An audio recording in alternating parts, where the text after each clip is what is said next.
चेहरा जल्द बेनकाब करूंगी। तुम्हें फौरन तलाक देगा। दुआ को तलाक देना चाहता। नौशेरवान ने दुआ को तलाक देने का पक्का इरादा कर लिया, बल्कि अमली तौर पर तैयारी भी शुरू कर दी, क्योंकि उसने सरफराज के पास दुआ को जाते हुए देखा है।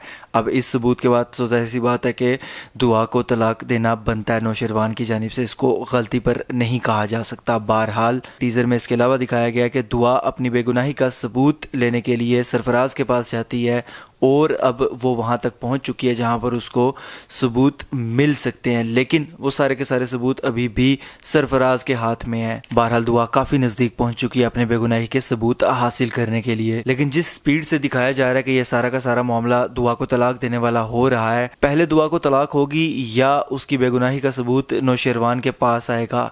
अगर असूली तौर पर ड्रामा को डिफरेंट बनाना है बाकी सारी स्टोरीज से, तो मेरे ख्याल से दुआ को इस मौका पर तलाक हो जानी चाहिए, सिर्फ इस पॉइंट को मद्देनज़र रखते हुए कि ड्रामा को अगर डिफरेंट बनाना है और कहानी को अगर डिफरेंट करना है, और अगर वही रवायती कहानी चलानी है उसी तरीके से, तो फिर मुझे लगता है कि दुआ को तलाक होने से पहले पहले दुआ अपनी बेगुनाही का सबूत सरफराज से लेने में कामयाब हो जाएगी। अगर गुज़श्ता चंद एपिसोड्स की बात की जाए तो बड़े अजीबो गरीब तरीके से कहानी चलाई गई और काफ़ी बोरिंग मुझे लगे। ख़ास तौर पर ऐसा लगता था कि कहानी यहाँ पर रुक सी गई है आकर, लेकिन अब जो नेक्स्ट एपिसोड में इंटरेस्टिंग सिचुएशन होने वाली है और आने वाली कहानी में सबसे ज़्यादा इंटरेस्टिंग सिचुएशन है वो ये है कि दुआ अपनी बेगुनाही का सबूत कैसे हासिल करेगी। ये देखने लायक होगा और इंटरेस्टिंग एंगेजिंग होगा। इसके अलावा जब नौशेरवान के पास वो सबूत आ जाएंगे तो नौशेरवान कशमाला और सरफराज के साथ क्या करेगा, ये भी काफ़ी ज़्यादा इंटरेस्टिंग और इंगेजिंग होगा।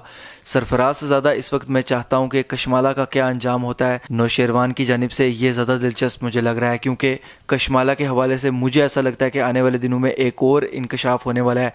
जिस तरह से उसने एपिसोड 62 में एक बात कही है कि मैंने किस किस को हटाया है यहाँ तक पहुँचने के लिए, उसमें मुझे ऐसा लगता है कि ये राज भी शायद आने वाले वक्त में खुले कि कशमाला ही नौशेरवान के बड़े भाई के मौत की जिम्मेदार है। मतलब शायद वो शुरू से नौशेरवान को ही पसंद करती थी, इसी वजह से उसने अपने पहले शोहर को यानी कि नौशेरवान के बड़े भाई को मरवाया। उसके बाद इस तरह की सिचुएशन क्रिएट करवाई कि नौशेरवान की शादी उसके साथ हो, क्योंकि जब शादी हो रही थी तो ये दिखाया गया कि नौशेरवान ने इस बात पर इसरार किया था कि आप शादी से इनकार कर दीजिए और ये ना कीजिए, लेकिन कशमाला उस मौके पर भी डटी रही।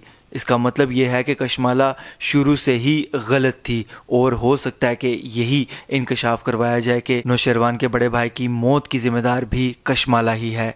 बहरहाल देखते हैं कि आगे ये सच सामने आता है या कहानी इस मामले में भी मुख्तलिफ ज़ाहिर होती है। अब कहानी ऐसी जगह पर पहुंच चुकी है कि अगर ड्रामा के एपिसोड्स को मज़ीद लंबा करने के लिए और ड्रैग करने के लिए खुद से डायरेक्टर कोई ऐसा ड्रामेबाजी ना करे, तो मुझे ऐसा लगता है कि अब कहानी इंटरेस्टिंग तरीके से आगे बढ़ सकती है और मज़ेदार हो सकती है अगर इसको मज़ीद ड्रैग ना किया जाए। अब इसमें ड्रैग करने वाली वैसे कोई बात बचती नहीं है, लेकिन क्या पता अब इनने एपिसोड्स कितने लंबे खींचने हैं, वरना तो 2-4 एपिसोड्स के अंदर सरफराज और कशमाला को अपने अंजाम तक बआसानी पहुंचाया जा सकता है। बहरहाल जी, अब सवाल यहाँ पर यह पैदा होता है कि क्या दुआ की बेगुनाही के सबूत दुआ की तलाक से पहले सामने आने चाहिए या बाद में, और क्या दुआ को तलाक होनी चाहिए या नहीं।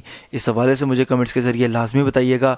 अगर ये वीडियो आपको पसंद आती है तो इसको लाइक कीजिए, शेयर कीजिए और ऐसी मज़ीद वीडियोज़ के लिए चैनल को सब्सक्राइब ज़रूर कीजिएगा। बेल के आइकन पर क्लिक करके ऑल पर लाजमी क्लिक कीजिएगा। अल्लाह हाफिज़।